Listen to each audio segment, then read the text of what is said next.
All right, good morning, boys and girls. Good morning, good morning. I hope everybody has had a good day on today, and we are going to go ahead and start our lesson.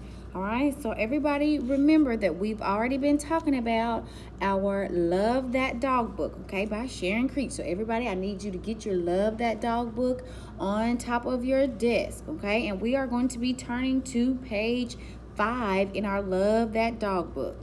All right.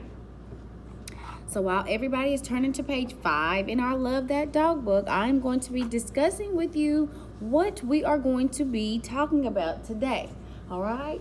So if you can see on the board, in the black writing, we have 2 questions that we are wanting to answer today. All right. So today we are wanting to ask you, what makes a poem a poem? Okay, what makes a poem a poem? And we're going to be finding out in our lesson talking about Jack, okay? All right, and then the second question is going to be asking us what inspires poets to write poetry. All right, so not only in this book are we going to be learning about what makes a poem, but we're going to be talking about what inspires poets and even you to write poetry, okay? All right. For our standard, we are wanting to explain to you the differences, which is in red. You can read it on the board. Okay, our standard, I am wanting to explain to you the differences between poems, dramas, and stories, okay? And we want to refer to our structural elements when we are speaking and we are writing, okay? So we should know, everybody should know, especially by the end of this unit, how to determine between a story, a drama, and a poem by the time we get done with the text, okay? You should be able to tell me that in writing and in speaking. All right. So you should be learning about poems, what poems look like, what they sound like, okay? We should be able to point that out. So us students should be able to point that out. All right, for our objective, I said that students will be able to identify what poems look like. Students will know how to count lines in a stanza, because in this book it's going to be telling us about stanzas and what stanzas look like. All right, and we should know the rhythm of how that poem is read. All right, also in our objective, I want you to be able to know the theme of the readings, know the theme of what is being read. So you should understand what you have read and tell me the lesson or the message of what has been going on. All right, in certain words, you're going to be able to write down vocabulary words. We're going to break those down into our minds. We're going to write them down till we get them, okay? All right, and again, for our material on today, all we're going to need is paper, pencil, and our Love That Dog book. For my accommodations, I have printed off, and there is an online version for students so that they can read aloud. Okay, and I have uploaded this onto my computer. I'm not for sure if you are going to be able to see it, but it's called Epic School.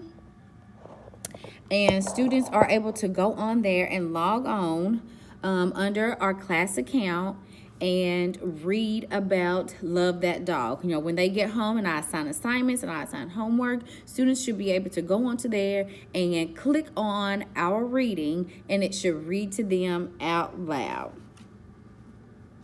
Research will also be conducted using the internet alone and self-pacing reading. Students will reach out to me as the teacher for help, and if they are needing to ask questions regarding instructions. And again, to accommodate those who are not as good as my better readers, again, the Epic School is a website that we use, that I have downloaded for myself, the Love That Dog lesson. And it will give them an option to read the book out loud. right, next I want to be motivating the students and how to engage them. So up here, like I said, the key, I have displayed on the board the questions that I want them to answer. I want them to know by the end of the lesson. Okay, so I've displayed questions on the board. What inspires writers to write poetry, and what makes a poem a poem. Students will be told in this unit that we will be focused on thinking and writing about what inspired Jack to write poetry, and Jack is the main character in the story. Next, I would invite students to share out what some of the things that they feel that they can be inspired by if they were, telling me, something just random. What inspires them to write poetry? So I will just call on different students inside the classroom, and they will tell me, and then I will record what the students are saying. I will record their responses as they volunteer their answers. For instructional purposes, the step-by-step procedure lessons, the lesson will include visuals. So inside the book, it does have some visual things like this. The lesson does have visual things. So I'll be modeling, and that is throughout the entire book. The students will be able to read the lesson. So our first lesson that we're going to be reading will be The Apple by S.C. Riggs. Students will write down their ideas of what they're choosing to create a story about. So as we finish reading the first probably 2 poems of the book, I think it's the second poem, and the second poem is The Apple. The first part of the book is the introduction. But the students will read The Apple, and I want them to jot down ideas of what they have taken from, that story. And I want them to create their own thing, because that's what this little boy did inside the book. He didn't know anything about poetry until his teacher introduced him to what poetry was. He thought that poetry was just for girls.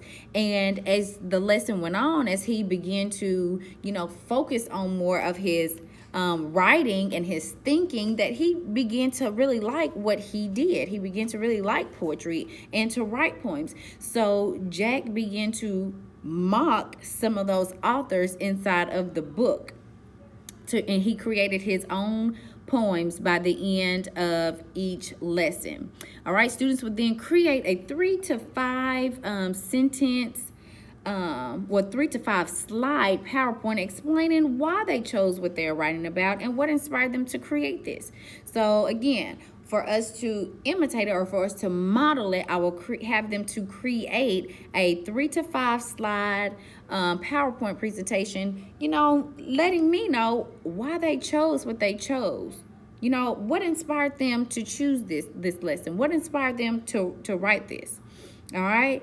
The next thing is for, I have my PowerPoint saved on Office 365, and I will let them know some of the things that I did. I will model it myself, and I will let the students know that I have, chosen this particular thing, or my kids inspired me, or my job has inspired me. They inspire me to write poetry. Questions, thinking, and problem solving. So I would have the kids again to create a poem in the shape of whatever they were inspired by, because again, that's what The Apple was about. Jack created a poem in the shape of a dog because his dog Sky inspired him to write poetry, and he has such a deep love for this dog. All right, so again, I would have the students to create a poem in the shape of whatever they have chosen, whatever they were inspired by, where they were able to think of moments and tell me, them looking back, do they think they would change their mind, or do they think they would keep what they already have? As we begin to share our ideas, that's what we would do. All right, for grouping, the students will be paired with a partner, and they will create a stanza poem. Okay, they will create a stanza poem. This poem will or should be about what inspired Jack to write poetry. And again, as we begin to read, it will tell us what the students would need, and they would need to keep something in mind of what inspired Jack to write poetry by his teacher, Miss Stretchberry, and the other authors in the book. They will be able to use evidence from the text and include this in their poems. Okay, so there will be two partners. They will be paired together. One will do one stanza, one will do the next stanza. It will be two stanzas, at least 5 lines. Two stanzas, at least 5 lines, letting us know what inspired Jack to write this poetry. All right, and for my closure, their think sheet will be provided for them. They will follow those discussions of the think sheet questions, and we will go back over briefly the standards and objectives for the day. Students should be able to tell me the difference between a poem and a story in writing and speaking. And again, the standard was to explain the differences between poems and stories, and tell me what makes a poem a poem. What inspired the writer to write poetry? And that's